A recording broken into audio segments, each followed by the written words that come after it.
Hey, welcome to my channel. Glad you stopped by. If this is your first time coming through and you like the content that you hear, consider subscribing. Please hit that like. It helps out so much with the algorithms. Today's treat, we're going to be talking about the Giants of Kalahar. A lot of people are not aware about this, but this is a quote-unquote true story. Before I begin, let me throw a disclaimer. I don't want you to believe anything in the videos or for entertainment purposes only. However, this is supposed to be a quote-unquote true story.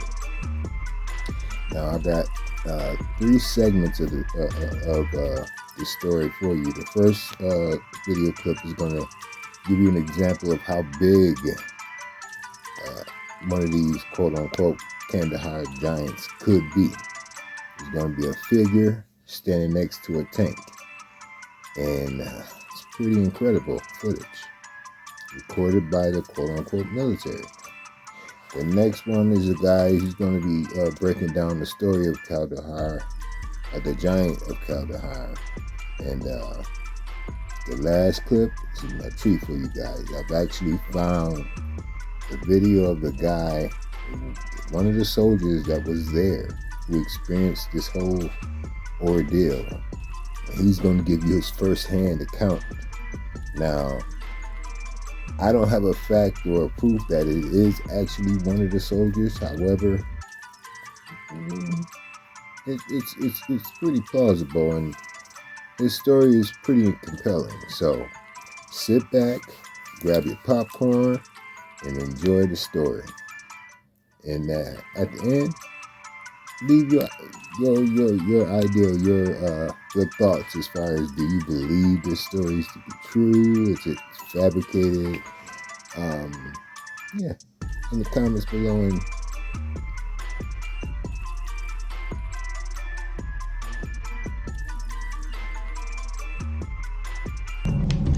this clip is said to be a giant. This was filmed somewhere in the Middle East, and if you take a good look, this giant was standing next to a tank. It's now looked like it's disappearing into the ground. We're gonna play it again. Tell me what you think. Compare the size of the giant to the tank. I can't help but to think of Night God 333 posting recently more sightings of the Kandahar giant and a possible reason why we could have left Afghanistan. You tell me, leave it in the comments. Unanswered Universe. If we compare the height of a tank, which is about 2.4 meters, then the Kandahar giant height is about 3.5 or 4 meters tall.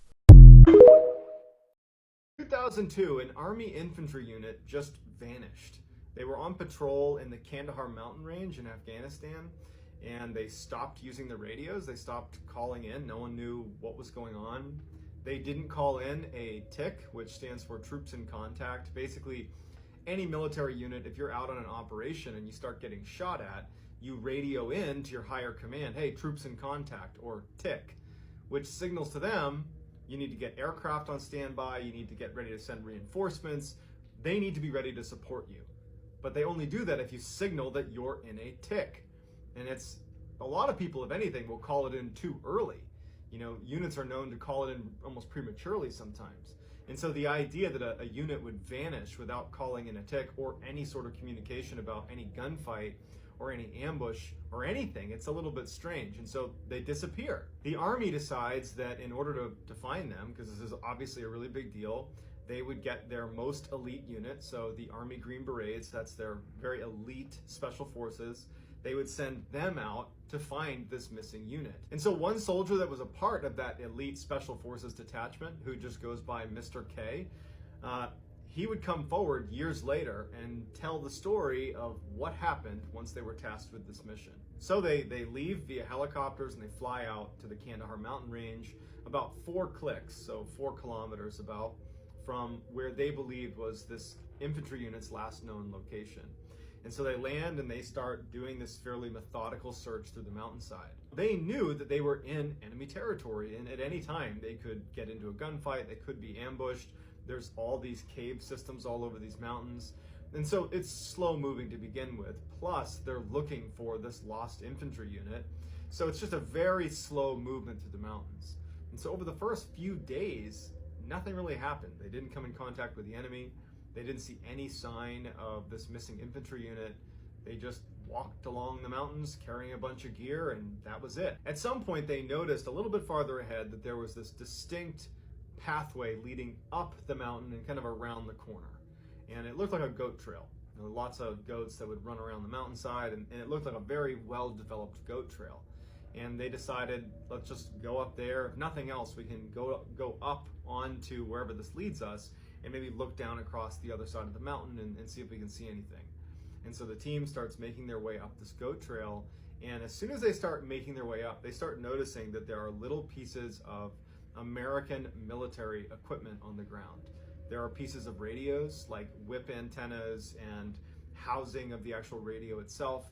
They found military-style backpacks as well, and they started finding pieces of uniforms that belonged to the missing infantry unit. They knew based on the patches that were on these uniforms. So as they're walking up this trail of broken equipment and uniforms... Unfortunately, I don't have the whole story from him. However, you can catch the whole story on YouTube. Mr. Ballin is his name.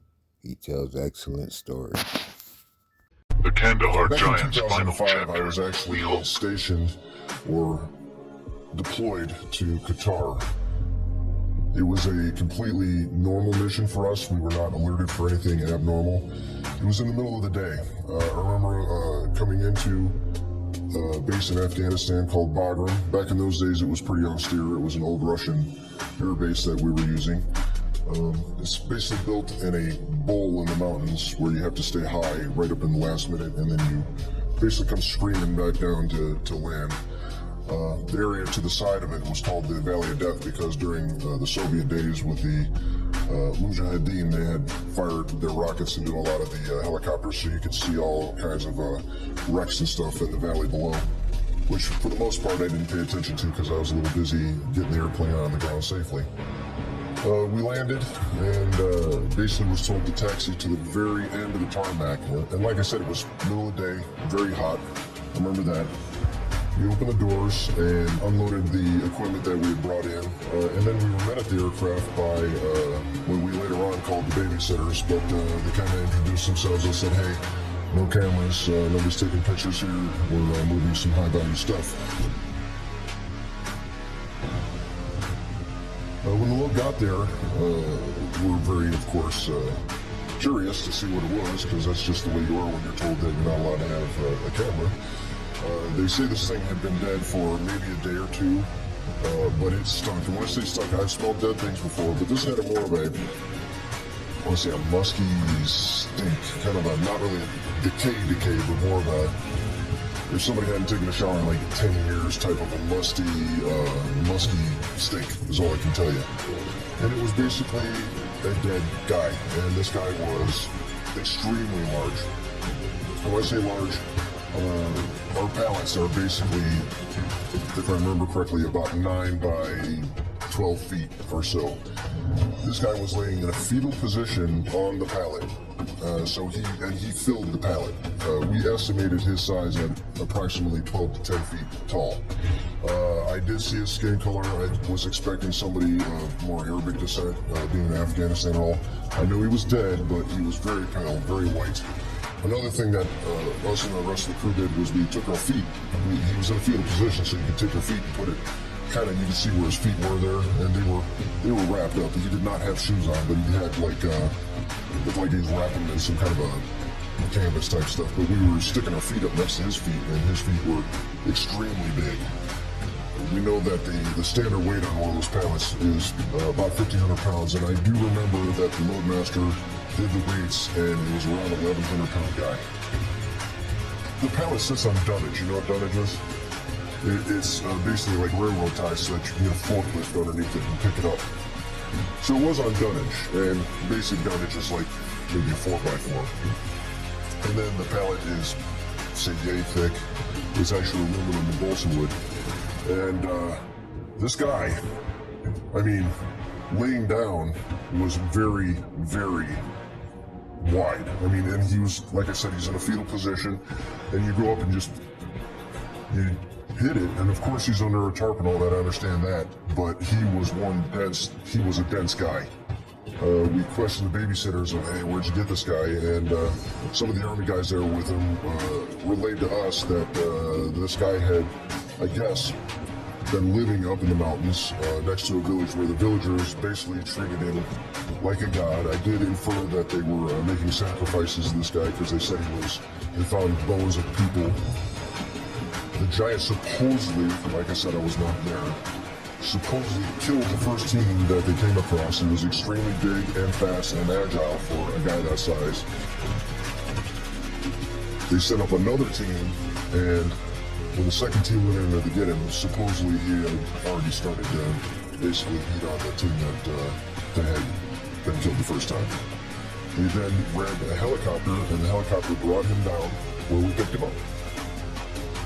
After we loaded the giant, it was just a standard mission back. We took him all the way back to LED in Qatar, where he was transloaded onto another airplane. I believe it was a C-17.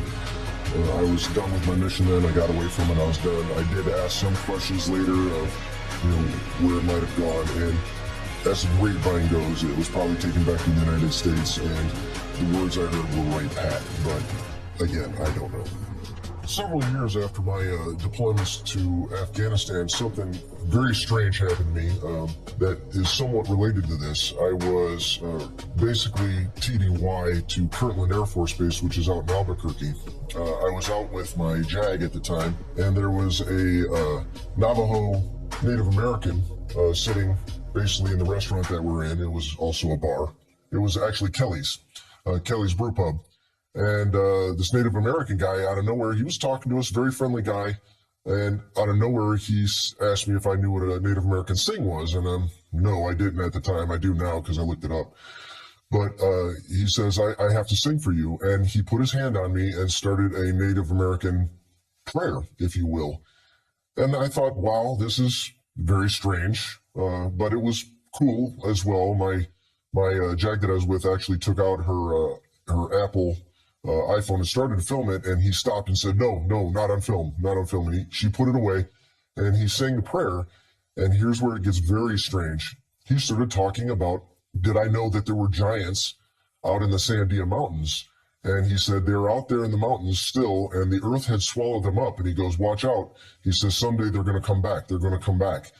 I then took him aside and said, hey, as a matter of fact, I've seen these things. They're real. At least I think I've seen these things. And I basically conveyed to him the story. He just took it in stride and said, yes, they're real. They're absolutely real. And he said something like, if I remember correctly, like the earth had swallowed them up, but soon the earth will spit them back out. And soon, he said soon.